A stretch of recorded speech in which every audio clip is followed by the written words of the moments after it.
So I have the dubious honor of going first. I'd like to thank Christina and Suja for the opportunity to present here today in front of so many researchers with so much expertise in this area.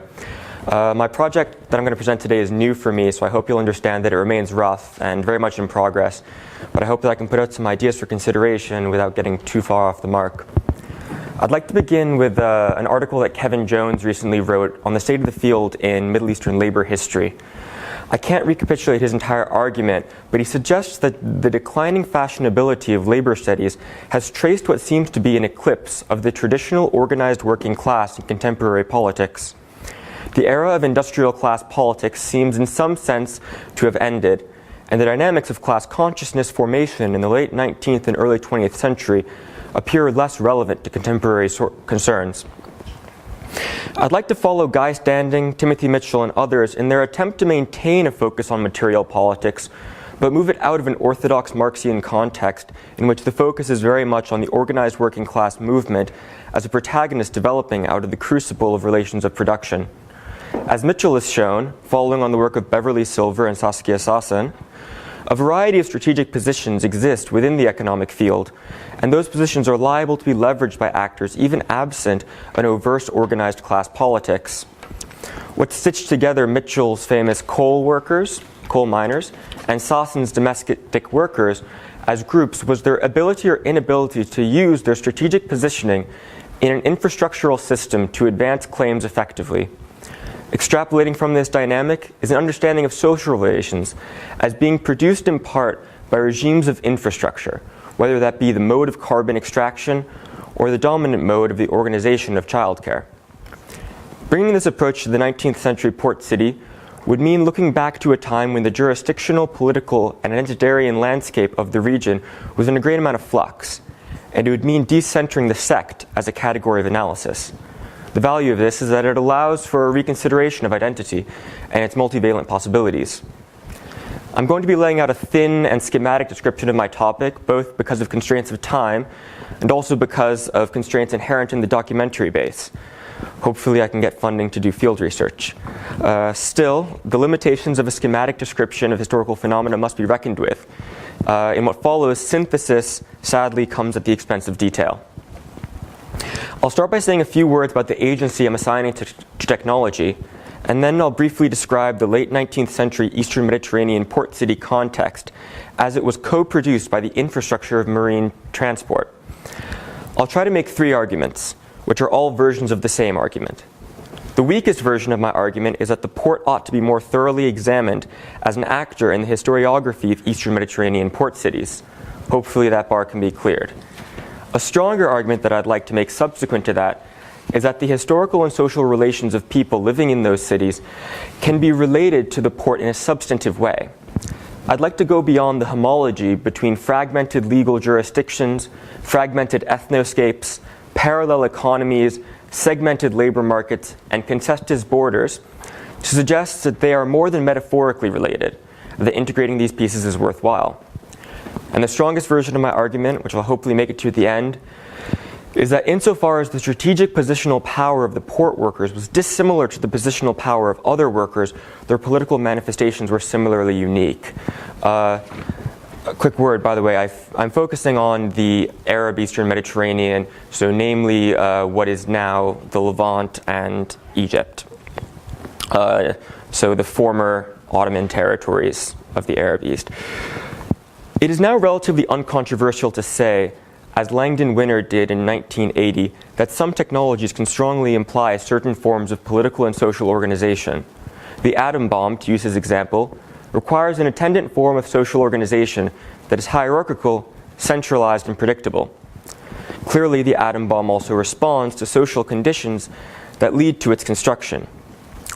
Migration scholars Ruben Anderson and Wendy Brown have shown how the border fence similarly engages in co-production. Once a social group has decided to erect a border fence, the internal momentum of the border confrontation necessitates ever more fencing.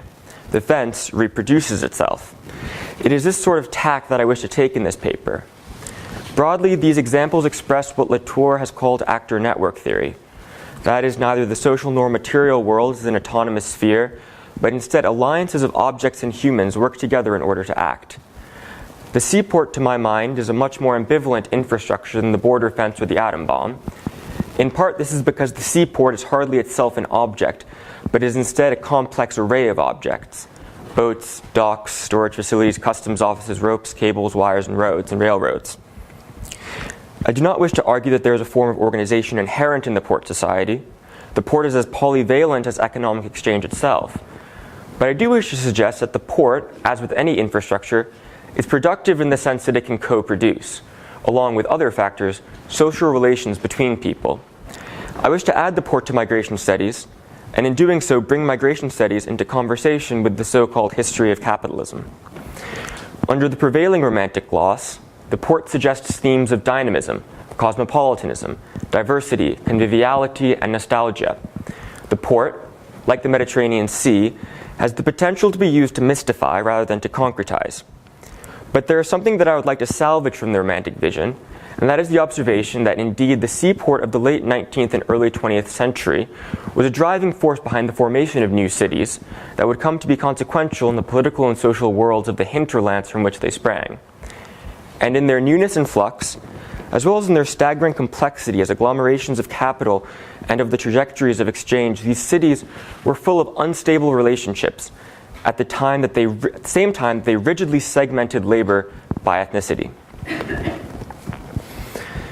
Alexandria's development into a major economic and population center came earlier than that of Beirut or Haifa, along with its earlier encounter with European economic and political incursion. The city grew in tandem with its infrastructural development from the 1820s onwards, first under Muhammad Ali Pasha and later under successive rulers. Its growth from 12,000 people in 1820 to 180,000 in 1865 to 320,000 in 1897 was accomplished through immigration to the city. Will Hanley writes, quote, "Because Alexandria's hinterland was sparsely populated, its, quote, indigenous population was made up of recent migrants from far up the Nile. This city, where tens of thousands of 19th century European tourists got their first taste of the Orient, was a 19th century boomtown with almost no truly native inhabitants," end quote. Similarly, but differently of course, Beirut was a small seaside town of 19,000 inhabitants at mid-century, exploding to 120,000 people by 1895. But in the 1908 census count of the city, only a quarter of its population were registered as residents, suggesting that the vast majority of the population were first-generation migrants to the city. Similar patterns manifested in Haifa, where port and railway projects brought labor migrants from other parts of Palestine, Syria, and Egypt to the city. In other cases, the infrastructure of maritime trade quite literally caused cities to spring up where there had once been only sparse inhabitation, as with Ismailia and Port Said along the Suez Canal. These cities were populated by migrants from Upper Egypt, as well as migrants from Greece and Italy. The former came to the city mostly as seasonal coal heavers, the latter as a labor aristocracy of sailors and skilled dock workers. It's important not to overstate the case, nor to erase the massive differences between each of these sites, even as I've sketched them so roughly and thinly. But I would like to suggest that we can try to think horizontally between these sites as places where the boundaries of inclusion and exclusion were subject to intense negotiation. And by focusing on the port, I think, we focus on the organizing principle around which migrants were brought together and, as importantly, differentiated by labor market ethnic segmentation. The twin phenomenon of building and staffing the port, proximity and ethnic hierarchy, are the defining features of the political life of these cities from the late 19th century until the apparent resolution of diversity in the 1950s. Osveren has identified at least two parallel networks in the late 19th century Eastern Mediterranean, one rooted in the traditional cities of Arab Islamic civilization, Cairo, Damascus, Jerusalem, Baghdad, and the other linked together by maritime trade, Beirut and Alexandria especially, developing a self-conscious urban culture defined in part by what Robin Cohen calls creolité. In the case of Alexandria, migration-induced diversity involved a wider geographical universe of origins: Greece, Italy, Malta, Algeria, Tunisia, Britain, France, and Syria. But as Osveren alerts us, the negotiations between Maronites, Greek Orthodox, and Sunni Muslims in Beirut ought not to be taken for granted either. Indeed, Maronites came to Beirut in mid-19th century very much as migrants, if one's proximate to the traditional homeland in the mountain.